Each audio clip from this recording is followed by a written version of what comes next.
Hey YouTube, Awesome Rider here. Welcome to my review for the Platium Gotchard power-up from Kamen Rider Gotards. Gotchard has had no shortage of opportunities to do check-in reviews with how many different forms we got, and technically speaking, we also got a couple different Dread form variants in this episode.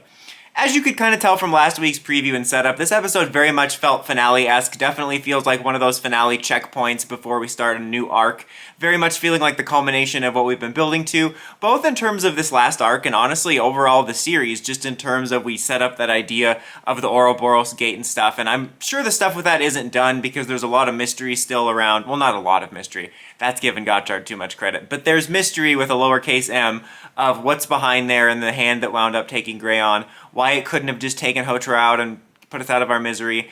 So there's probably going to be more stuff with that. But in terms of a lot of the things we've been building towards, definitely felt like a climactic, sort of finale-esque episode, you know, where everyone's coming together, big action, yeah. So in that sense, it was overall like base level enjoyable in terms of toku action, I would say.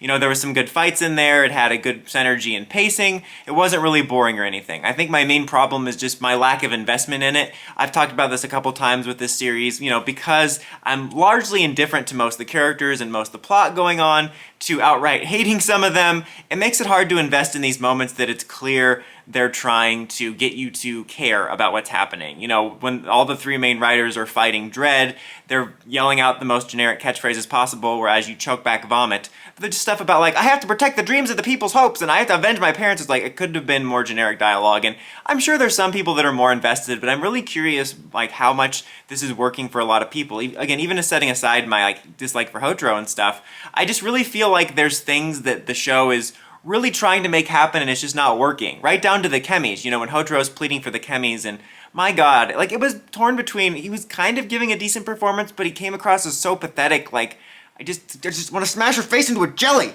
I had to mute it just to not be so annoyed, but again, setting aside my dislike for Hotaro, I feel like I've mentioned this before, I'm sorry about this repeated point, but they just haven't done the work to get me to care about the Chemys. The only Chemy connection I can sort of feel, I guess, for lack of better phrasing, is the one with Hopper 1, because he's around so much and talked about a lot. They did a little bit of work with the Steamliner bond with this recent arc, but outside of a couple handful of things I remember, like I remember the Cactus arc, and I remember the arc with that one character that was like the wrestler, and I remember Smartphone being adorable the 2 times he showed up, the best character in the show. There's like no investment in me caring about the Chemys being tortured. Just like, it's just a bunch of cards there, bro. And then at the end when he reunites with them and he's like, oh, it's so good to have you all back, it rings hollow for me. Again, I know I have a lot of kind of negative bias towards it, but at the same time I just feel that it feels like we're running through a checklist of things we should be feeling rather than feeling invested in it. And again, also, I have to say, trying to set aside my dislike for Hotaro, it makes it hard to understand why the characters are so behind him and rooting for him when he's continually losing. Like, I've never seen a rider lose this much, he gets his ass handed to him again.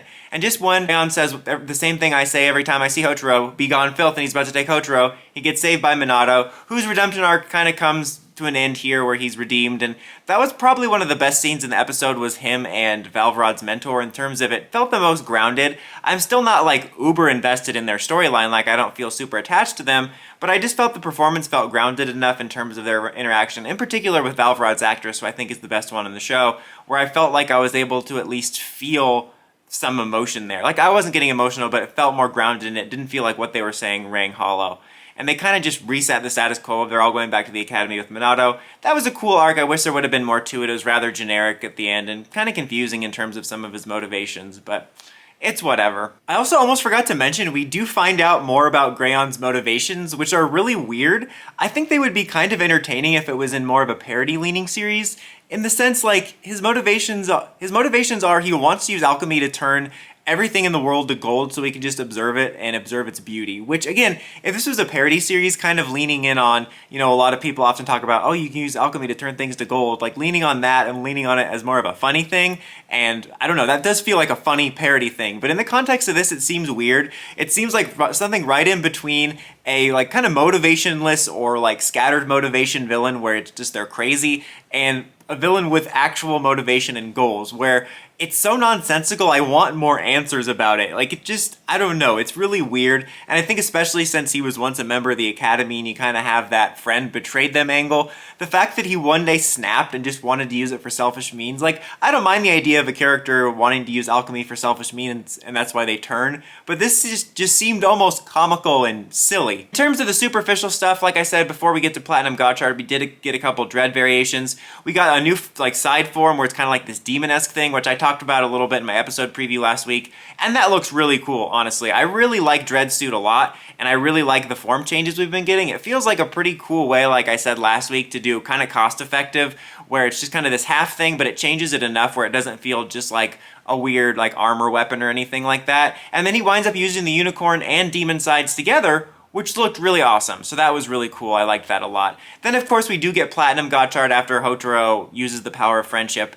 And some positives from that definitely is I love the little form that Hopper 1 takes. It's really adorable, and like he puts on even this little visor, which that was one of the most charming things in the episode. And then, of course, we actually debut Platium Gotchard, which is awesome. I love the form. Gotchard, both the character and the series, do not deserve suits this cool. This is one of my favorite suits maybe of all time. I really like it a lot. If you guys know, I'm really a big fan of white tokusatsu, white rider suits. I might even in some ways like it more than Geats 9, which I really liked. It's just a really cool suit that, God, it's such a disconnect having these awesome suits and these pathetic characters on the inside of them. But it's a really cool suit. I really loved seeing it in action. And I also do like how it's kind of one of those forms where he's able to use all of his abilities at once and like merge them or whatever. But I like that instead of doing an ugly thing where we would glue all the cards on him or glue a bunch of Chemy heads or something, it's just kind of reflecting their images in these kind of like armor cards, which I think is really cool. And it doesn't make the form ugly and gaudy or anything like that. So it was at least a strong debut superficially. But yeah, like I said, it was very base level enjoyable in terms of the action and stuff, but I'm just feeling like all of the emotional and story beats are ringing hollow for me, and Hotaro just continues to drag the show down for me in terms of like, I feel if he was really generic protagonist or just better, I probably wouldn't be in love with the show, but it would make it so much an even better watch, because it's improved to be pretty much generic rider fare, but his presence just continues to grate on my nerves.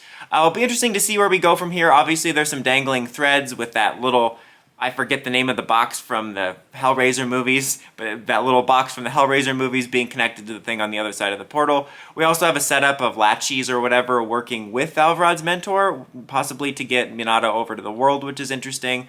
I'll be curious to see if outside of this like big bad on the other side of the portal, if there's going to be any other new villain dynamics. I really hope we don't redeem all three of the girl villains, because I think they've been a really strong set of villains so far in terms of the series, one of the strongest points. It seems like we might redeem at least one of them, but I wouldn't mind them just remaining the main villains for the rest of the series, in addition to whatever this big bad is. But what did you guys think of the debut of our Platium Gotchard form? Let me know in the comments as always. Until next time, don't forget to like, comment, subscribe, and climb the steps and ring that bell to get notifications for my videos. Dawson Rider, signing out.